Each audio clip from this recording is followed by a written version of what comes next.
দেশ বিদেশের ব্যবসা বাণিজ্য আর অর্থনীতির সব খবর নিয়ে আমন্ত্রণ ওয়ালটন স্মার্ট ফ্রিজ বিজনেস রিপোর্টে। 2 সপ্তাহ ধরে পুঁজিবাজারের লেনদেন 300 কোটির ঘরে, দরপতনে দিশেহারা বিনিয়োগকারীরা, উত্তরণে সমন্বিত উদ্যোগের তাগিদ। কন্টেইনার ও কার্গো হ্যান্ডলিংয়ে চট্টগ্রাম বন্দরের নতুন রেকর্ড। তবে বৈশ্বিক সূচকে নেই পরিবর্তন। বে টার্মিনালে অগ্রাধিকার কর্তৃপক্ষের। বিদেশি প্রতিষ্ঠানের নামে ঢাকা আন্তর্জাতিক বাণিজ্য মেলায় অংশ নিয়েছে কিছু দেশি প্রতিষ্ঠান। খরচ ও আমদানি জটিলতায় কমেছে আগ্রহ। এমন সব খবর নিয়ে আমাদের আজকের আয়োজন। ফ্রিজ, টিভি এবং এসিতে দেশের 1 নম্বর ব্র্যান্ড ওয়ালটন। পুঁজিবাজারের টানা 2 সপ্তাহ ধরে লেনদেন হচ্ছে 300 কোটির ঘরে, যা 2024-এর গড় লেনদেনের অর্ধেকের মতো। এ সময় সূচকও কমেছে। এতে বিনিয়োগকারীদের সাথে বড় লোকসানি ব্রোকারেজ হাউস ও মার্চেন্ট ব্যাংকগুলো। অবস্থার উত্তরণে সমন্বিত উদ্যোগ নেওয়ার তাগিদ বিশেষজ্ঞদের। শফিকুল ইসলাম জুয়েল 2018 সাল থেকে ঢাকার একটি নামকরা ব্রোকারেজ হাউসে চাকরি করেন। করোনা মহামারীর আগে শুধু তার টেবিল থেকেই দিনে কোটি টাকার উপরে লেনদেন হতো। বছর খানেক ধরে তা নেমে এসেছে 1 লাখের ঘরে। আমার গত 1 বছর আগে প্রায় মিনিমাম 1 কোটি প্লাস কন্টিনিউ, আর বর্তমান পরিস্থিতিতে অবস্থায় এখন মনে কি আমার 1 লাখ নিচে এরকম ট্রেড হচ্ছে। পুঁজিবাজারে অব্যাহত দরপতনে দিশেহারা বিনিয়োগকারীরা। অভিযোগ, দীর্ঘদিন কারসাজির ফলে দুর্বল কোম্পানির শেয়ারের অস্বাভাবিক দাম দেখা গেছে। নতুন কমিশন দায়িত্ব নেয়ার পর 30টির বেশি কোম্পানিকে জেড ক্যাটাগরিতে ফেলে। এতে আতঙ্ক ছড়িয়ে পড়ে বাজারে। পড়ে যায় এসব প্রতিষ্ঠানের শেয়ার দর, যার কারণে ঘটা ফোর্স সেল বিনিয়োগকারীদের নিঃস্ব করে বাজার ছাড়া করেছে। বাড়বে, আবার পুঁজি ফেরত পাবো, এই আশাতেই আমাদের সব শেষ হয়ে যেতেছে। আবার দেখা গেছে আমার যে পকেট খরচটা, এখান থেকে আমি দেখা গেছে যে মনে করেন আমার শেয়ারটা কিনা 60 টাকায়, আমি 20 টাকায় বিক্রি করে আমার পকেট খরচ চালাতে হইতেছে। আস্থা ছাড়া তো মানুষ আসতে পারবে না। আইন নাই, আস্থা নাই, কোথায় নামবে কোন নিশ্চয়তা নাই, মানুষ কিভাবে বলেন। সেন্ট্রাল ডিপোজিটরি বাংলাদেশ লিমিটেডের তথ্য বলছে 2024 সালে পুঁজিবাজার ছেড়েছে 47,000 বিনিয়োগকারী। ঢাকা স্টক এক্সচেঞ্জের হিসাবে গত 2 সপ্তাহ ধরে লেনদেন 300 কোটির ঘরে ঘুরপাক খাচ্ছে। এর মধ্যে 2 দিন লেনদেন হয় 200 কোটির ঘরে। 2024 জুড়ে এই লেনদেনের গড় ছিল 650 কোটির মতো, আর আগস্টে সরকার পতনের পর কয়েকদিন যা 1,500 কোটির উপরে ছিল। খাত সংশ্লিষ্টরা বলছেন, পুঁজিবাজারে আস্থার সংকট প্রকট। অভিযোগ, বিগত কমিশনের সময় কিছু ব্যক্তি ও প্রতিষ্ঠান অবৈধ সুবিধা নিয়ে ফুলে ফেপে উঠেছে, যা ছোট মাঝারি বিনিয়োগকারীদের লোকসানের বোঝা ভারী করেছে। ইন্ডিয়া, পাকিস্তান, শ্রীলঙ্কা, হংকং, এদের কিন্তু দেখবেন একটা মার্কেট অর্ডারলি বিহেভ করে, মার্কেটটা ডেভেলপড হয়। কিন্তু আমার এখানে কি হচ্ছে, একটা কোম্পানির লিস্টিংয়ের সময় 25-30% আর্নিং দেখাচ্ছে, ন্যাপটা দিয়ে হুলুস্থুল একটা অবস্থা। লিস্টিং হওয়ার পরে আস্তে আস্তে আস্তে তার আসল চেহারা, মেকআপটা তখন খুলে ফেলতেছে না, তখন একদম আসল চেহারা তার ফুটে উঠতেছে। আমরা যে পলিসিগুলো করেছি ডেফিনেটলি ভালো, কিন্তু বাস্তবতা হচ্ছে এই যে মার্কেটে নতুন বিনিয়োগ করে আসছে না। মার্কেটের ট্রানজ্যাকশন ভলিউম 300 থেকে 400 কোটি টাকায় নেমে এসেছে, কিন্তু আমরা 2000 কোটি টাকারও প্রায় ট্রানজ্যাকশন কিন্তু আমরা দেখেছি। এবং এখন তো একটা নতুন একটা সরকার এসেছে, এখন তো অ্যাটলিস্ট আগের মতো ফ্যাসিস্ট সরকারের যে সমস্ত কালো হাত, যে কালো প্রভাব, সেটা তো এখন আর নাই। কিন্তু মার্কেটের কোনো পরিবর্তন হচ্ছে না কেন? পুঁজিবাজারের হিসাব বলছে, ডিএসসিতে সবশেষ 2 সপ্তাহে বাজার মূলধন কমেছে প্রায় 3,000 কোটি টাকা। অবস্থা থেকে উত্তরণে বড় কোম্পানির অন্তর্ভুক্তি ও আইসিপিকে শক্তিশালী করার পরামর্শ দিয়েছেন সংশ্লিষ্টরা। একরামুল ইসলাম খান, বিজনেস রিপোর্ট, মাছরাঙ্গা টেলিভিশন। কন্টেইনার ও কার্গো হ্যান্ডলিংয়ে নতুন রেকর্ড গড়েছে চট্টগ্রাম বন্দর। বিদায়ী 2024 সালে 33 লাখ কন্টেইনার এবং প্রায় 12.5 কোটি টন পণ্য হ্যান্ডলিং করেছে এই বন্দর। তবে এরপরও বৈশ্বিক কন্টেইনার পরিবহন সূচকে চট্টগ্রাম বন্দর আগের অবস্থানেই রয়েছে। নাজমুল সাদিকি রিপোর্ট, ক্যামেরা ছিলেন রবিউল টিপু। 2024-এ 20 ফুট এপকের 32,75,627টি কন্টেইনার হ্যান্ডলিং হয়েছে চট্টগ্রাম বন্দরে, যাতে ওঠানামা হয়েছে 12,39,86,014 মেট্রিক টন কার্গো। এ সময় জাহাজ হ্যান্ডলিং হয়েছে 3,867টি। ফলে গেল বছর কন্টেইনার হ্যান্ডলিং বেড়েছে 7.42%, আর কার্গো হ্যান্ডলিং বেড়েছে 3.11%। এই বছর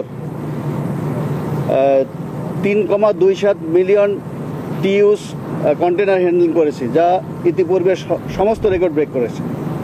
একইভাবে 123 million metric ton of cargo handling করেছে, সেটাও সম্পূর্ণভাবে ইতিপূর্বে সমস্ত রেকর্ড ব্রেক করেছে। তাছাড়া আমাদের জাহাজের যে ওয়েটিং টাইম ছিল গত অগাস্ট মাসে 6 থেকে 8 দিন, সেটা আমরা এখন 1 দিনে নিয়ে এসেছি। ব্যবস্থাপনায় পরিবর্তনের কারণেই গতি বেড়েছে বন্দর কার্যক্রমে, এমনটা মনে করছে কর্তৃপক্ষ। এই গতি ধরে রাখতে পারলে ভবিষ্যতে বিদেশি বিনিয়োগ অনেক বাড়বে আশা তাদের।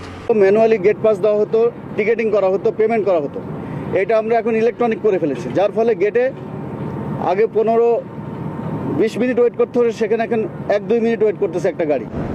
চট্টগ্রাম বন্দরের এই অগ্রগতিকে স্বাগত জানিয়ে বন্দর ব্যবহারকারীরা বলছেন, আগামী 3-4 বছরের মধ্যে বন্দরের কন্টেইনার হ্যান্ডলিং প্রায় দ্বিগুণ হতে পারে। সে চাপ সামাল দিতে বে টার্মিনাল সহ বন্দরের উন্নয়ন পরিকল্পনাগুলো দ্রুত বাস্তবায়নে এখন থেকে কাজ করার পরামর্শ তাদের। ইনফ্রাস্ট্রাকচার এবং ইকুইপমেন্টের যে ইস্যু আছে সেগুলি যেন সঠিক সময়ে সঠিকভাবে স্থাপন করা যায় এবং যে প্রকল্পগুলি হাতে আছে সে প্রকল্পগুলো যেন সম্পন্ন করা যায়।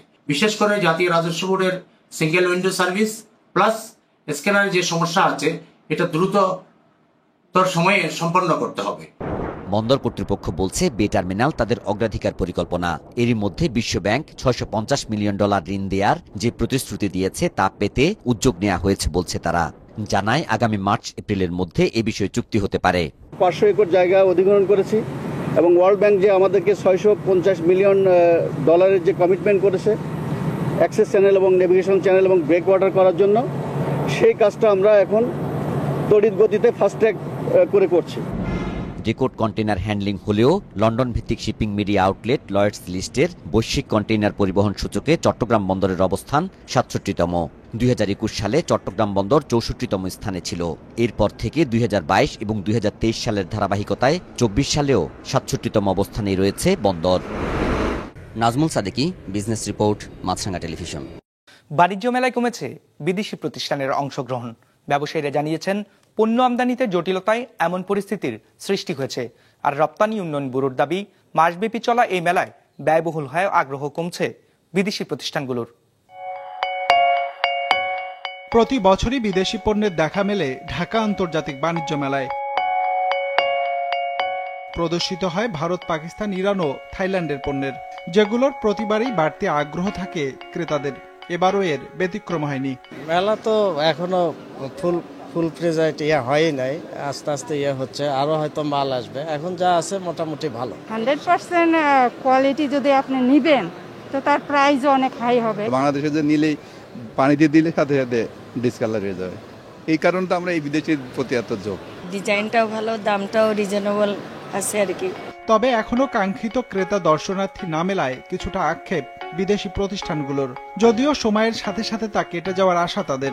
स्टार्टिंग में थोड़ा कम होता है तो फिर आगे बढ़ के खुद ही रश आता है, तो ज़्यादा लोग, मैं चाहता हूँ लोग बहुत आए इधर।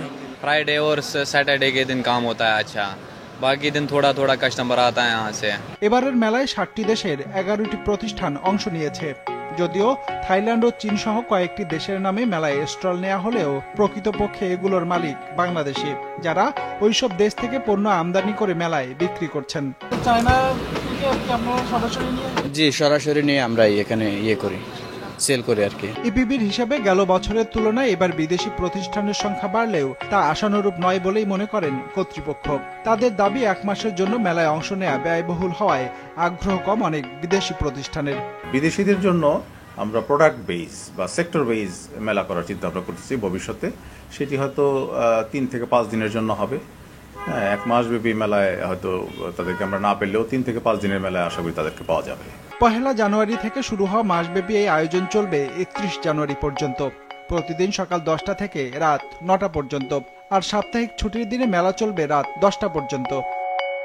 রঞ্জিবুল মিজান, বিজনেস রিপোর্ট, মাছরাঙ্গা টেলিভিশন। শূন্য থেকে শুরু করে সাফল্যের শীর্ষে পৌঁছাতে পারেন কজন মানুষ? কেউ আকাশচুম্বী স্বপ্ন দেখতেই পারেন, কিন্তু তা বাস্তব করতে পারেন কজন?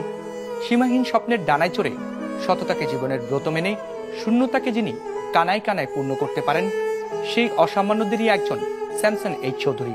তিনি ছিলেন দেশের শীর্ষ ব্যবসায়িক প্রতিষ্ঠান স্কয়ার গ্রুপ ও মাছরাঙ্গা টেলিভিশনের চেয়ারম্যান। তিনি স্বপ্ন বুনতেন, আর সেই স্বপ্নের বাস্তবায়নে কখনো আপোষ করেননি সততার সাথে। 2012 সালের এই দিনে তিনি পাড়ি জমিয়েছেন সীমাহীন অসীমের পানে। বিশিষ্ট এই শিল্পোদ্যোক্তার প্রয়াণ দিবসে বিজনেস রিপোর্ট গভীর শ্রদ্ধায় স্মরণ করছে তাকে।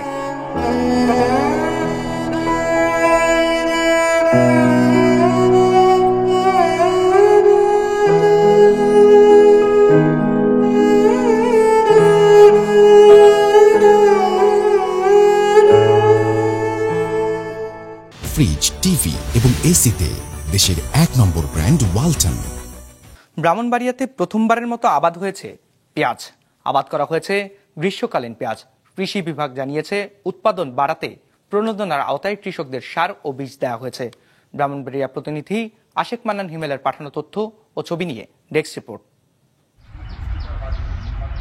আমদানি নির্ভর কমাতে জেলায় প্রথমবারের মতো বাণিজ্যিকভাবে গ্রীষ্মকালীন পেঁয়াজ আবাদ হয়েছে। জেলায় প্রায় 2 হেক্টর জমিতে কৃষকেরা গ্রীষ্মকালীন নাসিক N53, বাড়ি 5 ও বাড়ি 3 জাতের পেঁয়াজ আবাদ করেছেন। সদর উপজেলার রামরাইল ইউনিয়নের মোহাম্মদপুর গ্রামের কৃষক জামাল মিয়া 2 বিঘা জমিতে নাসিক M63 জাতের গ্রীষ্মকালীন পেঁয়াজের আবাদ করেছেন। কৃষক জামাল মিয়া জানান, এতে তার খরচ হয়েছে প্রায় 60,000 টাকা। বিঘা প্রতি ফলন হয়েছে প্রায় 3 টন। ফলে অর্ধেক পেঁয়াজ বিক্রি করেই তার পুঁজি উঠে এসেছে। জমি থেকেই পাতাসহ প্রতি কেজি পেঁয়াজ 50 টাকা কেজি দরে বিক্রি হচ্ছে। 2 কানিকেত করছি 60,000 টাকা আমার তখন খরচ গেছে, আর 1 কানিকেত বিক্রি করছি আমরা পুঁজি আয়া আর 30,000 টাকা আমার লাভ রয়েছে। নাসিক N53 জাতের পেঁয়াজ সারা বছর আবাদ হয় এবং বাজার দর ভালো হয় জেলার অনেক কৃষকই এই জাতের পেঁয়াজ চাষে আগ্রহী হচ্ছেন। পেঁয়াজের বাজার দর খুবই ভালো। ইতিমধ্যে আমার একজন কৃষক সে গাছ সহ বিক্রি করতেছে বাজারে প্রচুর চাহিদা আছে এটা। পেঁয়াজ সহ মশলা জাতীয় ফসল উৎপাদন বৃদ্ধির জন্য কৃষি ঋণের পরিমাণ বাড়ানোর পদক্ষেপ নেওয়ার কথা জানান উপজেলা নির্বাহী কর্মকর্তা। তাদেরকে এই ঋণের আওতায় এনে আমাদের উৎপাদনটা বাড়ানো যায়, এর পাশাপাশি কৃষকদের সচ্ছল করা যায়, সেই প্রক্রিয়া স্বরূপ আমরা এই কার্যক্রমটা চালিয়ে যাব এবং কৃষি ঋণের পরিমাণ যেন বৃদ্ধি করা যায়। চলতি বছর জেলায় 5,250 হেক্টর পেঁয়াজ উৎপাদনের লক্ষ্য নির্ধারণ করা হয়েছে বলে জানিয়েছে কৃষি বিভাগ। আশেপাশের কৃষকরা কিন্তু এই বিষয়ে বেশ উদ্বুদ্ধ হয়েছে। আমরা আশা করছি এই গ্রীষ্মকালীন পেঁয়াজের আবারটা সামনের বছর আরো ব্যাপক হারে বৃদ্ধি পাবে। এদিকে জেলায় এবার 365 হেক্টর জমিতে শীতকালীন পেঁয়াজ চাষ হয়েছে। কৃষি বিভাগের মতে যা লক্ষ্যমাত্রা থেকে 10 হেক্টর বেশি আবাদ হয়েছে।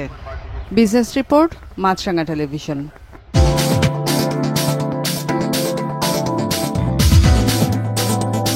সূচকের পতন দিয়ে শেষ হয়েছে ঢাকার শেয়ার বাজারের সপ্তাহের প্রথম কার্যদিবসের লেনদেন। সার্বিক সূচক DSX 34 পয়েন্ট কমে দাঁড়িয়েছে 5,165-তে। হাত বদল হয়েছে 311 কোটি টাকার শেয়ারের মালিকানা। লেনদেনে অংশ নেওয়া প্রতিষ্ঠানগুলোর মধ্যে দর বেড়েছে 73টির, কমেছে 270টির, আর অপরিবর্তিত রয়েছে 54টির দর। এবার বাজার নিয়ে বিশ্লেষণ শুনবো ব্রাকিপিএল স্টক ব্রোকারেজের।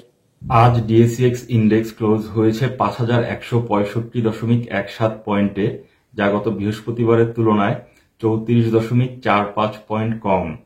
আজ টার্নওভারের দিক থেকে মার্কেট নিম্নমুখী প্রবণতা প্রদর্শন করে, যা গত বৃহস্পতিবারের তুলনায় 0.6% কম। এদিকে অধিকাংশ লার্জ ক্যাপ সেক্টরে আজ নেগেটিভ পারফরমেন্স দেখা গিয়েছে, যেখানে সবচেয়ে খারাপ পারফর্ম করেছে NBFI, ফলোড বাই ফার্মাসিউটিক্যাল এবং ইঞ্জিনিয়ারিং সেক্টর। আজ টার্নওভারের দিক থেকে সবচেয়ে ভালো পারফর্ম করেছে banking sector, followed by food and allied এবং ফার্মাসিউটিক্যাল সেক্টর। আজ টার্নওভারের দিক থেকে সবচেয়ে বেশি ট্রেডেড স্টক ছিল Fine Foods Limited, followed by Midland Bank PLC এবং রবি অ্যাজিয়াটা PLC। এক্স প্ল্যাটফর্মের সম্প্রতি একটি অপ্রত্যাশিত ঘটনা ঘটেছে, যা বিশ্বব্যাপী আলোড়ন সৃষ্টি করেছে। এই ঘটনার কারণে বাড়তে শুরু করেছে মিম কয়েনের দাম। ইলন মাস্ক তার এক্স প্রোফাইলের নাম পরিবর্তন করেছেন, রেখেছেন ক্যাকাসিয়াস ম্যাক্সিমাস। বেশ কিছুদিন ধরেই এই ক্যাকাসিয়াস ম্যাক্সিমাস মিম কয়েন নিয়ে এক্সে পোস্ট করছিলেন। মাস্কের নাম ও প্রোফাইলের ছবি পরিবর্তন বিনিয়োগকারীদের আকর্ষণ করে, যার ফলে মিম কয়েনের দাম বেড়ে গেছে 500 গুণ। বিশ্বের অন্যতম প্রধান প্রযুক্তি উদ্যোক্তা টেসলার CEO এবং এক্স প্ল্যাটফর্মের মালিক ইলন মাস্কের প্রোফাইলের নাম পরিবর্তনের এই ঘটনাটি এক নতুন যুগের সূচনা করেছে এক্স প্ল্যাটফর্মের জন্য। তবে এটি শুধু একটি প্রযুক্তিগত হালনাগাদ নয়, বরং এক বিশাল অর্থনৈতিক পরিবর্তনেরও ইঙ্গিত। মাস্কের নাম পরিবর্তনের কারণেই মিম কয়েনের দাম বেড়ে যেতে শুরু করেছে। বিশেষ করে শিবা ইনু এবং ডগ কয়েনের মতো কয়েনগুলি বাজারে লাভজনক হতে শুরু করেছে। বিশেষজ্ঞদের মতে ইলন মাস্কের পদক্ষেপটি এক্স প্ল্যাটফর্মের শক্তিশালী সামাজিক মিডিয়া প্রভাবের ফল। তার এক টুইট, এক পোস্ট বা একটি পরিবর্তন মুহূর্তেই বিশ্বব্যাপী আলোচিত হয়ে যায় এবং এই কারণেই মিম কয়েনের বাজারে আস্থার এক নতুন ঢেউ তৈরি হয়েছে। এটি সত্যি যে মিম কয়েনের দাম বৃদ্ধি করা সহজ নয় এবং বিশেষজ্ঞরা এটিকে একটি বাজারের অস্থিরতা হিসেবে দেখছেন।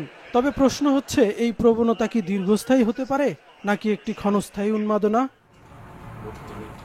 বিশ্বের শীর্ষ অর্থনৈতিক বিশ্লেষকরা সতর্ক করেছেন যে এই ধরনের উত্থান পতনের সময়ে বিনিয়োগকারীদের জন্য সতর্কতা অবলম্বন করা অত্যন্ত গুরুত্বপূর্ণ।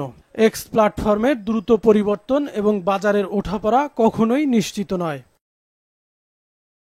তবে এক্স প্ল্যাটফর্মের নাম পরিবর্তন এবং মিম কয়েনের বাজারে আস্থা বৃদ্ধির ঘটনা অবশ্যই অর্থনৈতিক বিশ্লেষকদের এবং বিনিয়োগকারীদের জন্য একটি গুরুত্বপূর্ণ উদাহরণ হয়ে উঠেছে। এখনো এটি অজানা যে এই মিম কয়েনের উত্থান কি দীর্ঘস্থায়ী হবে না এটি অল্প দিনের মধ্যেই পতন ঘটাবে তা নিশ্চিতভাবে জানা যায়নি। কাউসার আহমেদ, বিজনেস রিপোর্ট, মাছরাঙা টেলিভিশন। দর্শক, আমাদের যে কোনো পর্ব নিজেদের সুবিধাজনক সময় দেখতে সাবস্ক্রাইব করুন বিজনেস রিপোর্টের অফিসিয়াল ইউটিউব চ্যানেল। ফেসবুক পেজে লাইক দিয়ে আপডেট থাকুন ব্যবসা বাণিজ্যের আলোচিত সব ঘটনা সম্পর্কে। আর আপনাদের মতামত জানান কমেন্টস অথবা ইনবক্সে। আজ এটুকুই, বিদায় নিচ্ছি, ভালো থাকবেন।